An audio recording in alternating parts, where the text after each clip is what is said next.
I remember the exact moment my body gave up. Welcome to the Wellness Bridge. I'm Gary Chen, physiotherapist and founder of GC Integrative Physiotherapy and Wellness on the Gold Coast. Every episode, we build a bridge between the science of modern medicine and the ancient wisdom traditions that have quietly known things Western research is only now beginning to confirm. Today's episode is one I've been wanting to make for a long time. Because what Emma just described, that bathroom floor moment, is far more common than most people realize. And the reason it happens sits right at the intersection of stress, nervous system science, and something that most doctors still don't have time to explain to you. Honestly, I loved it. The emergency department is intense. You're always on. There's no such thing as a slow night. You're switching between 10 patients, making split-second decisions, holding people's hands when they're terrified, and I genuinely loved that part. But what I didn't see, what took me years to understand, was that I was also running on cortisol and adrenaline every single day. I'd leave work and my body was still in fight mode. I couldn't sleep properly. I'd wake up at 3 in the morning already anxious. And instead of slowing down, I'd push harder, because that's what nurses do. And that pushing harder, that's where the body starts to break down. Can you describe the timeline? How did the pain develop? It started as neck tension. I put it down to posture, standing over beds, looking down at paperwork. Then it became headaches. Then my lower back. And then it became this constant, low-level thing that never fully went away. By the time I hit that bathroom floor, I had been carrying it for about 3 years without naming it as something serious. 3 years. And in those 3 years, were you treating the pain? Panadol, ibuprofen. One physiotherapist who gave me exercises but never asked about my sleep or my stress levels. And I was too busy and too embarrassed to say how bad it had actually gotten. The embarrassment piece, that's so important. And it brings us directly into the science, because what was happening in your body wasn't just about posture or physical overload. Your nervous system has shifted into a completely different operating mode. And that's where this story gets really fascinating. Here is what the research now confirms, and this comes from studies published in journals like Frontiers in Neuroscience and the National Library of Medicine. Just in the last 2 years, when we experience chronic stress, weeks to months of sustained psychological or physical pressure, our stress response system undergoes a fundamental change. It starts with the amygdala, the brain's alarm center. The amygdala doesn't distinguish between a real physical threat and a perceived psychological one. 12-hour shifts, no sleep, constant adrenaline. To your amygdala, that is danger every single day. When the amygdala fires, it activates two systems.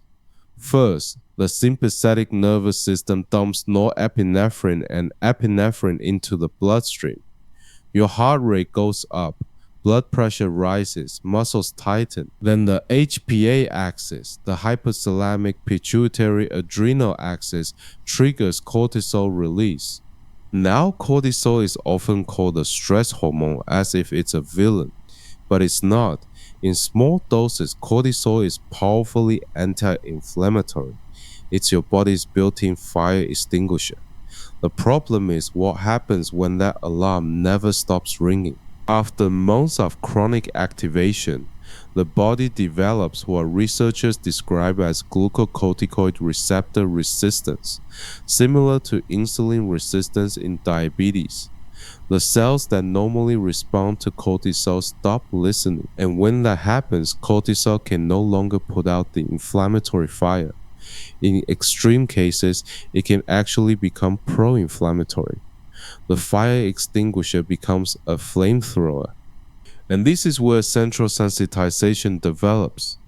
The nervous system, flooded with inflammatory signals day after day, effectively recalibrates its alarm threshold downward.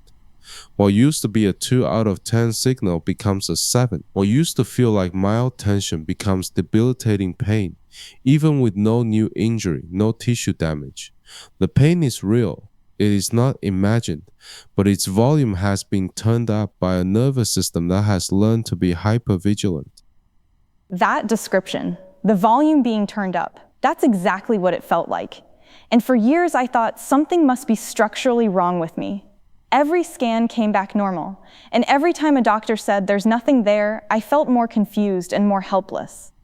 And that helplessness, that cognitive appraisal of I can't be fixed, is itself a pain amplifier. Researchers call it the nocebo effect.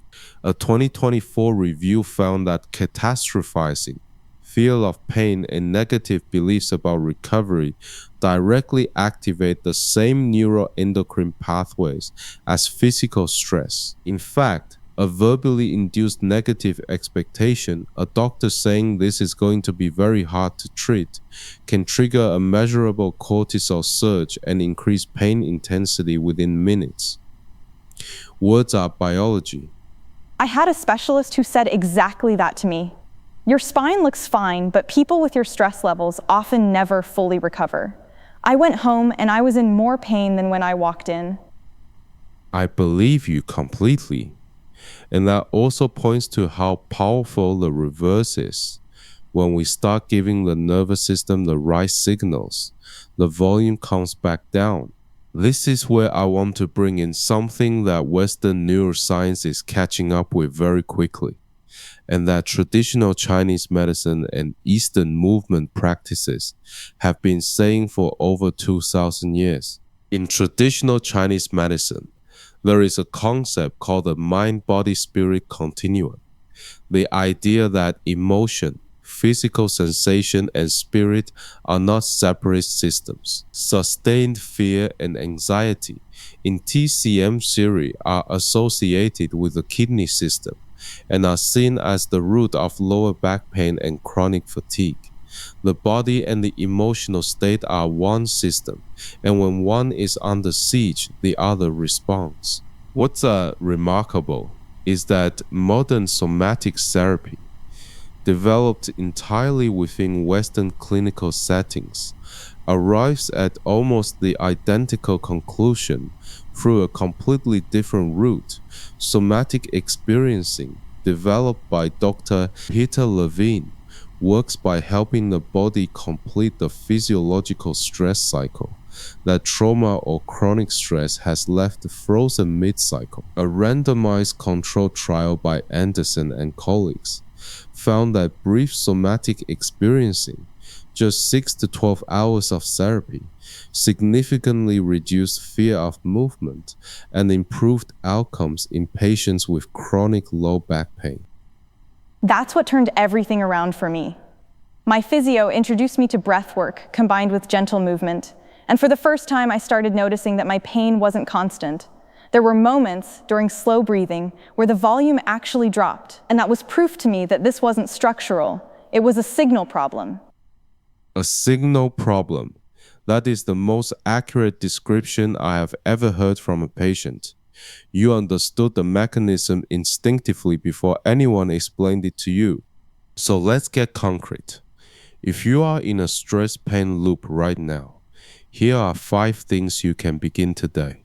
Number 1, slow your exhale. Research confirms that even 2 minutes of slow, nasal, diaphragmatic breathing increases heart rate variability and activates the parasympathetic nervous system. Not 5 minutes, not 20, 2 minutes. Breathe in for 4 counts, out for 6. That 6 count exhale is the vagal brake on your sympathetic system. Use it before you get out of bed.